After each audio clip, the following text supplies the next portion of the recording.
Hi everyone, I'm Mohamed with the Ryersonian, and right now I'm here with Aaron and Nathaniel, the two co-founders of the DMZ startup Physicalytics. So in a city the size of Toronto with competition among retailers increasing, it's obviously important for retailers to stay on top. Companies like Amazon that track their visitors online and to increase their market and to target people in a better way. Physicalytics is sort of bringing that to the physical world. So as opposed to online, you guys are moving to storefronts. So just let's start off. Tell me a bit more about your company, what you guys do, and why don't we start off with, are you Ryerson students, since you're working for the DMZ? Sure. So I'm a Ryerson grad. I graduated last June from the Bachelor of Commerce program at the Ted Rogers School of Management. And yeah, so basically I'm theoretically still a student. I have about 9 courses left, year 6, entrepreneurship major at Ryerson as well. Amazing. So what is Physicalytics? so Physicalytics helps retailers better understand customer behavior and their path to purchase. So just like you said, online stores like Amazon and eBay know everything that their users are doing, where they click, what they look at, how long they're looking at different products. We take that power to physical brick and mortar stores. So we have these sensors that listen for your unique broadcast from your cell phone. It's completely anonymous. We don't get any more information about you as an individual. We just get random numbers, and we take that data to understand how many people are walking by the stores, how many come in, what time they came in, how long they're there for, where they go in the store, and their whole path to purchase. So you know when somebody is outside of a store, they don't need to even enter the store. No, they don't even need to enter the store. They're constantly broadcasting the signal, and we're listening to how strong that signal is, so how far away from our sensor they are, and how long they're there for. And that gives us that deep, insightful data. Okay, wow. So when did you guys start this company? So we started developing the technology in November 2012, but the story starts long before, and Nathaniel will give you a little bit of background. Yeah, so basically back way in 2005, when I worked at Future Shop, I had a little question with my sales manager. I said, why is the store laid out the way it is and the products the way it is? He says, well, sometimes people pay for a spot on the shelf and sometimes they use sales data, right? So it was sort of a kind of a conundrum in a little bit, in a way, because you're using sales data to make better sales. It's like a chicken before the egg type of deal, right? So what really is important is to figure out what people do before the sale. And then that way you could, change your business operations to better accommodate that type of behavior.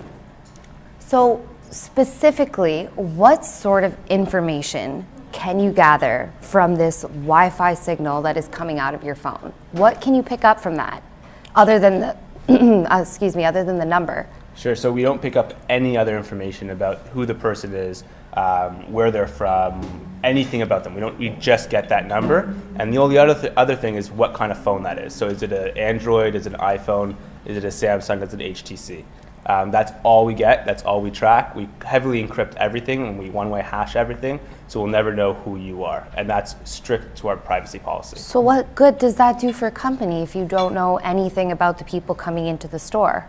Right, so it's not about the specific demographic information, but it's about the aggregate information. So A, for foot traffic, what parts of your stores have heavy foot traffic at what times, so you can staff your store better. What kind of signage attracts more people in from walking by, and what kind of marketing campaigns are actually successful compared to failures. So previously, if you had a product and you had a campaign for that product and sales didn't go up that high, you'd say that that campaign is a failure. However, if you saw that foot traffic actually brought a lot more people to that area, there might be something wrong with your inventory.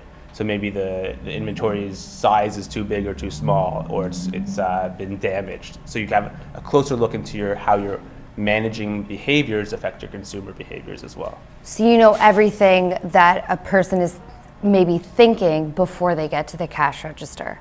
I don't know about thinking. That'd be a cool new technology too. But what are you thinking? But everything Do that they're doing in a physical space, we'll know. Okay, very cool. So how does this help a retailer specifically? This information, this data. I mean, there's a variety of ways, right? So depending on the retailer's size and how they want to apply the data, there's a lot of verticals in that type of business that could accommodate this type of information. As Aaron mentioned, let's say you're looking at the operational side.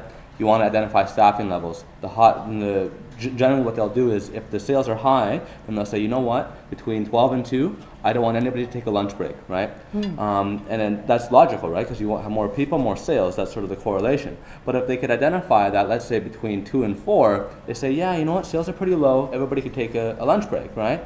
But if they say, hey, you know what, there's a lot of foot traffic. So really, that's probably the optimal time to have more people on the floor to close sales, to help customers out, right? Makes sense. Marketing campaigns, as Aaron mentioned, again, traditional benchmark is traditionally where, okay, I spent X amount of dollars in the campaign, sales should go up. But, I mean, if you really take a look at the purpose of the campaign is to get people into the store. So, okay, we got people into the store. Campaign's working. Exactly, that it's doing its job, right? So now it's the inventory is the problem. Maybe the sales, there's not enough salespeople on the floor to help get that customer educated on the product, and that's where the information come into play. Troubleshooter, like a troubleshooter. What's going on? Exactly. Yeah. Yeah. Very cool. Sure. And so, like I said earlier, in a city like Toronto, how big is the market for a technology like this? Sure. Obviously, there's tons of, bricks and mortar stores, small boutiques that are all competing with each other, but is there really a huge niche market for this? Yeah, well, there's a huge market for retail specifically, but also there's other use cases for this technology as well, such as marketing companies to understand the reach of their campaigns, understand how many people are around their campaigns, how many people saw their campaigns, how many people are engaging with their campaigns. So this technology is not just for retailers, but for anyone who wants to make their space smarter and to understand what's going on in their space. Very cool. Can you tell us how many clients you guys have right now in Toronto? Sure. Yeah. So I mean, I can give you a ballpark essentially. That's fine. Within the Toronto area, it's about 30 to 50. Okay. And we have international installations as well. We have South Africa. We have some going into Brazil. So we are reaching that world sphere, if you will. And you haven't even graduated yet. Not as of yet, but he did. That is amazing. That is amazing. What sort of feedback are you guys getting from stores? Is your technology working at the end of the day? Well, I mean, the technology is working extremely well. People are loving it. They're coming back, asking us if we can do more, give them more data, give them more points. It's just been a great reception, and we're really happy that everyone's loving it. I mean, just the subscription fees alone is justification to, pretty the much usefulness of the value. proves that it's working, yeah. Do you have any more points that you want to touch on about Physicalytics? What's in the future for the company? So, I mean, one thing I did want to touch on is that we would not have been as successful as we are right now if we weren't in the Ryerson Digital Media Zone, which has been a huge help to us. They've pretty much let us launch our business and become successful and introduce us to many different clients and different advisors that helped us along the way. In the future, we see this area going towards proximity-based messaging. So we've actually developed out a platform where not only can we gain the insights and the data of what's going on in your store, but if people choose to opt in and choose to give their information, then we can actually message you based on proximity.